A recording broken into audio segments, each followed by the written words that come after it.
Preparing for the afterlife at ancient Amara West. The people of the town buried their dead in the desert, across the now dry river channel north of the town.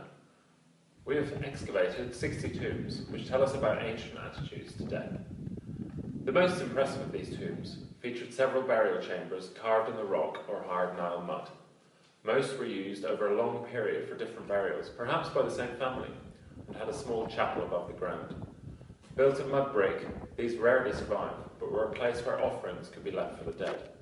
Some chapels featured a pyramid, a symbol of solar religion, fundamental to Egyptian beliefs in the afterlife. Elsewhere in the cemeteries, people chose to mark their tombs with a more Nubian type of monument, a low circular mound known as a tumulus. However, many of the basic graves were simple, shallow pits in the desert surface.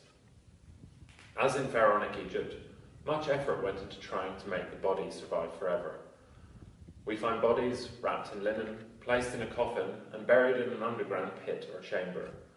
Some of the coffins were painted in bright colours.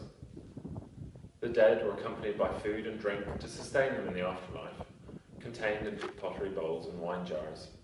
Other objects, perhaps the possessions of the dead, were placed with the body: necklaces of beads, amulets and scarabs, copper mirrors, razors and baskets. But the cemeteries were also part of everyday life. People from the town dug the graves, built the chapels, and the objects that were placed in the tombs were carved and painted in the town. People would have visited the chapels of their ancestors on holidays and anniversaries. Yet most tombs were probably robbed shortly after burial, as people looked for precious items, especially metal, that could be recycled.